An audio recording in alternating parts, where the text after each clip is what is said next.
Bueno, bienvenidos al video en Excel, en el que vamos a ver los flujos o cómo generamos los flujos de efectivo para el escenario base de Whole Foods Market. Quiero que vean que queremos llegar acá, ¿verdad? Donde tenemos el NOPAT, que es el Net Operating Profit After Taxes, que vendría siendo como las utilidades antes de intereses e impuestos, pero ajustadas por impuestos. A llegar hasta este punto, restarle los gastos de capital, restarle los cambios en el capital de trabajo y obtener el flujo de caja de la empresa. Pero para llegar a esta línea, que es el propósito de este video, y luego descontarla, tenemos primero que ver todos los supuestos que nos da el caso. Si se fijan, el caso nos da hasta aquí, hasta el 2015, y luego algunos supuestos que vamos a hacer nosotros con base a la lectura y con base a la estrategia que va a seguir Whole Foods Market de abrir nuevas tiendas y de ser operativamente más eficiente. Si se fijan, el primero de los supuestos que estamos haciendo es que van a crecer un 10% en el número de tiendas durante los siguientes 8 años. Digamos, agarramos el pronóstico que tenía Karen Short y lo bajamos un poquito, ¿verdad? Ella en 2015 dijo que iban a crecer 12.6, nosotros vamos a ser un poco más moderados y decir vamos a crecer 10% durante los siguientes 10 años.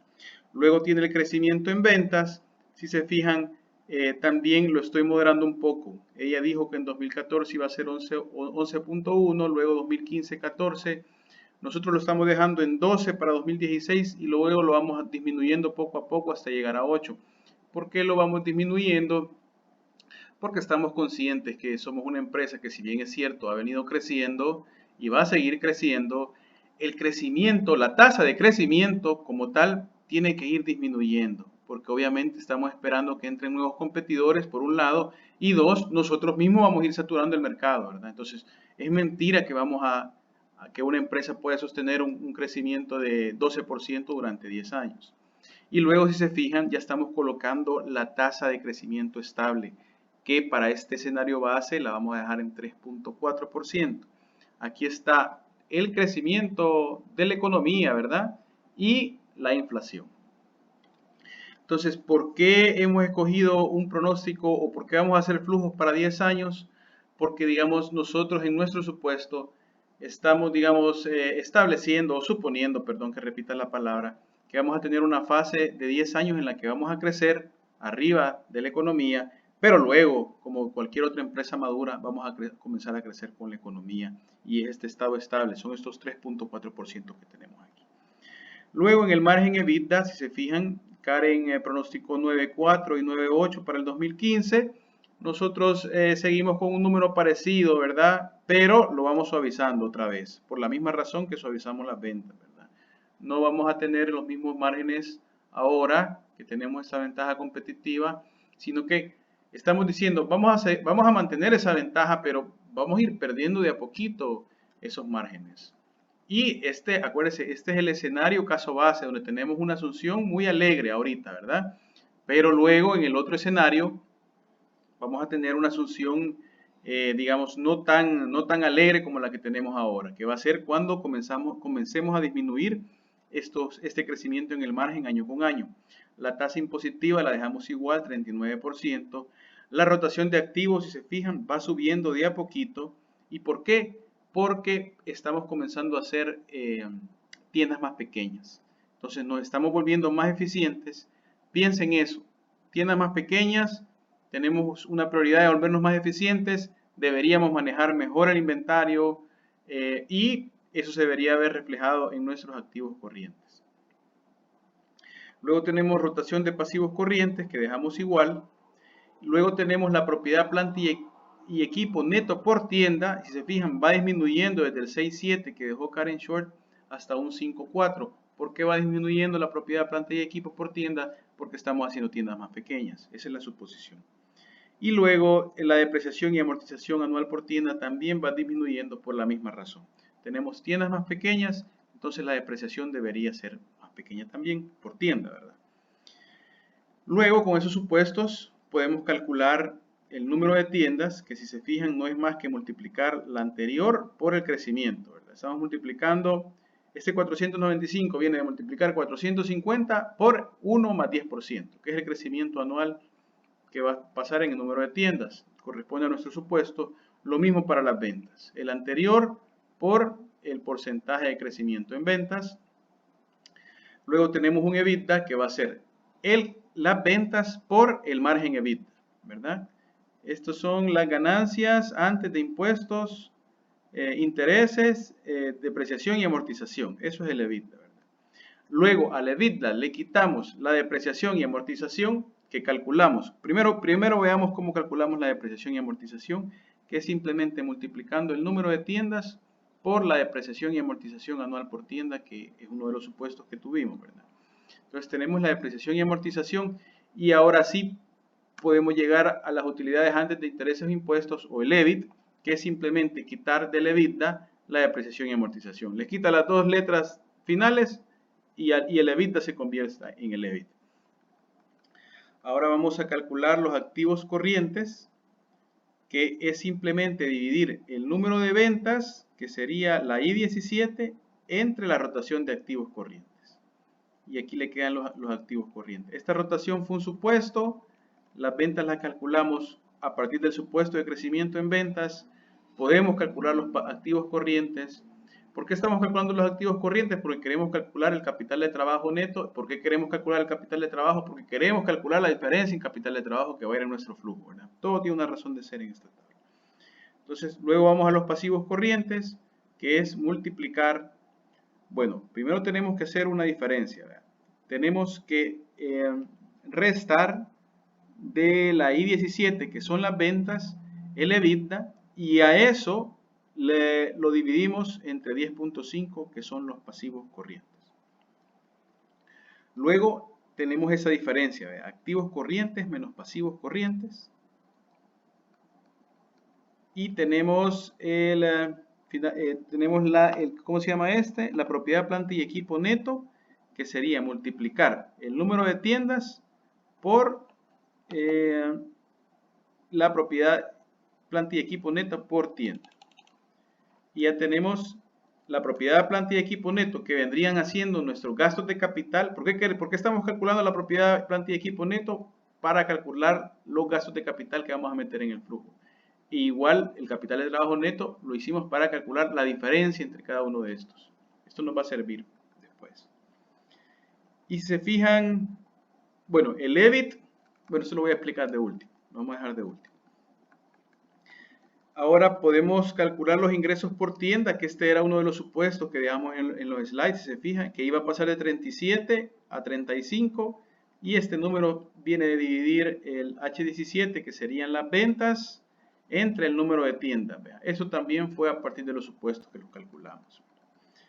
Tenemos el retorno sobre el capital, el ROC, que si se fija va subiendo, ¿verdad? Va subiendo, y esto a lo mejor no es tan positivo porque es un supuesto muy alegre. Y se fijan, terminamos con un 20.9, que es un rendimiento sobre activos muy grande, mucho mayor que el WACC.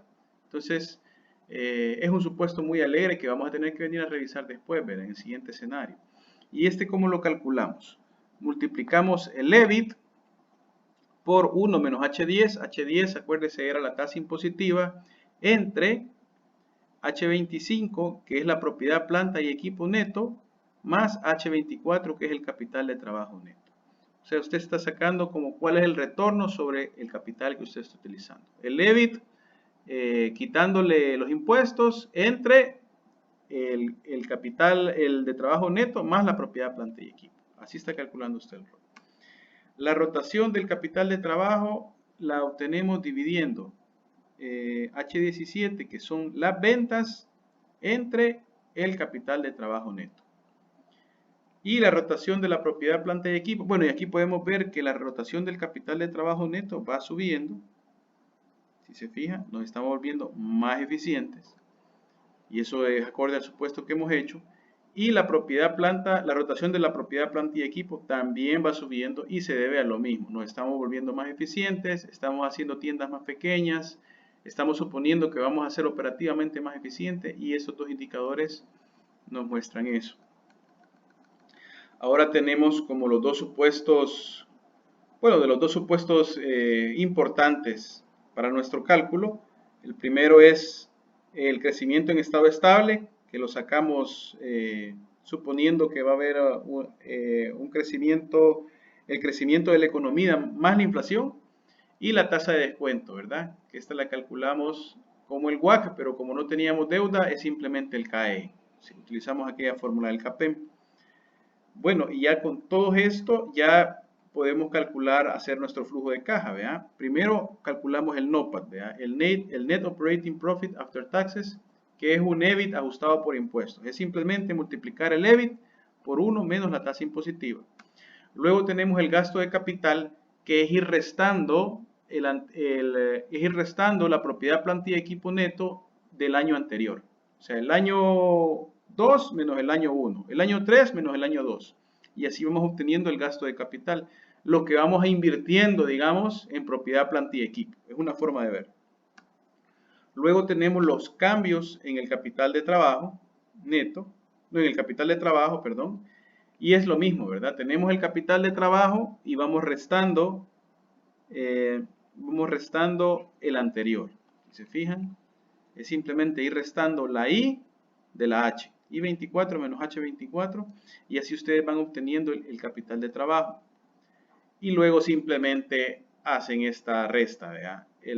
Las utilidades agentes de impuestos ajustadas por impuestos, menos los gastos de capital, menos los cambios en el capital de trabajo, y obtienen el flujo de caja de la empresa. Ya tenemos el flujo de la caja de la empresa, nos hace falta el valor terminal, que está calculado aquí, pero vamos a ver de dónde sale este 1229. Y entonces muchas de las cosas que no hemos visto tenemos que ir a revisarlas. Primero, si se fijan, se calculó un EBIT para el estado estable, que es simplemente tomar el último EBIT, el EBIT del 2023, y multiplicarlo por la tasa de crecimiento del estado estable. Luego hizo lo mismo para el capital de trabajo neto, multiplicó el capital de trabajo neto por 1 más el crecimiento en estado estable. Hizo lo mismo para la propiedad, plantilla y equipo neto. Obtuvo el ROC, el rendimiento sobre el capital, con base a estos tres cálculos que acabamos de hacer, ¿verdad? El EBIT ajustado por la tasa impositiva dividido entre el capital que usted está utilizando. Y el capital que usted está utilizando es el capital de trabajo neto y la propiedad, plantilla y equipo neto. Entonces saca ese ROC de 20.9, que es muy alto, un supuesto muy alegre que vamos a revisar en el segundo escenario. Y luego de esas cosas, usted puede obtener el NOPAT, que ya lo tenía aquí, ¿verdad? El EBIT ajustado por la tasa impositiva, y calcula usted los gastos de capital y los cambios en el capital de trabajo neto con base a los cálculos que usted hizo del capital de trabajo neto y la propiedad, plantilla y equipo, suponiendo una tasa de crecimiento en estado estable de 3.4%. Y obtiene el flujo de la caja en estado estable, que serían estos 1229. Fíjese que en lugar, otra forma de haberlo hecho era multiplicar este 998 por 1 más 0.34, a lo mejor, veamos cuánto nos da. Hubiera sido hacer esto, 998 por 1 más, esta era otra forma de hacer, 1 más 3.4. Se fijan, no nos da lo mismo, pero la forma en que lo hemos hecho quizás es una forma mucho más elegante de calcularlo, ¿verdad? O sea, no fuimos a suponer que estas cosas crecían de la misma manera que todo, sino que fuimos a calcular el EBIT, el capital de trabajo neto y la propiedad, plantilla y equipo neto. Y con base a esos cálculos sacamos el flujo de la caja de la empresa para estado estable. Este número quizás hace mucho más sentido que este. Entonces, dejamos el que calculamos y entonces el valor terminal vendría siendo los 1229, que sería el flujo en estado estable, dividido entre la diferencia entre la tasa de descuento, 6.9, menos el crecimiento en estado estable, que es 3.4. Entonces nos da un valor terminal de 35.110, que como mencionamos en la diapositiva, era equivalente a un múltiplo de EBITDA de 11.1. Entonces simplemente está dividiendo esos 35.110 entre P de 18 que es el EBITDA, ¿verdad? Entonces nos está diciendo que el valor terminal es 11.1 veces el EBITDA, que es menor a la valoración de la empresa ahorita, ¿verdad? Entonces es un número que no nos debería parecer descabellado. Esa es la idea de hacer esta multiplicación, como decir, mire, el valor terminal que estamos poniendo no es tan alto, o sea, no hace sentido, es incluso menor que la valoración de la empresa, entonces nos hace sentido.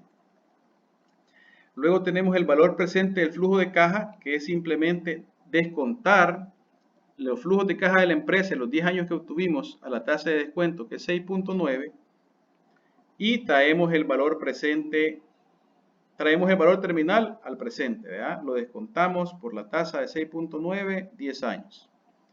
Y tenemos el valor de la empresa, que es de 22.000 millones de dólares, 22.368 millones de dólares. Como no hay deuda, aquí debería haber un paso previo, ¿verdad? Como estamos calculando flujos para la empresa. Entonces, si queremos el valor del patrimonio, deberíamos restarle la deuda. Como no hay deuda, el valor de la empresa es igual al valor del patrimonio en este caso en particular. Luego dividimos el valor del patrimonio entre el número de acciones y obtenemos el precio por acción implícito de 60.13, muy cercano a los 60 dólares que obtuvo Karen Short en su análisis. Recordemos, este es el escenario base con unos supuestos muy alegres.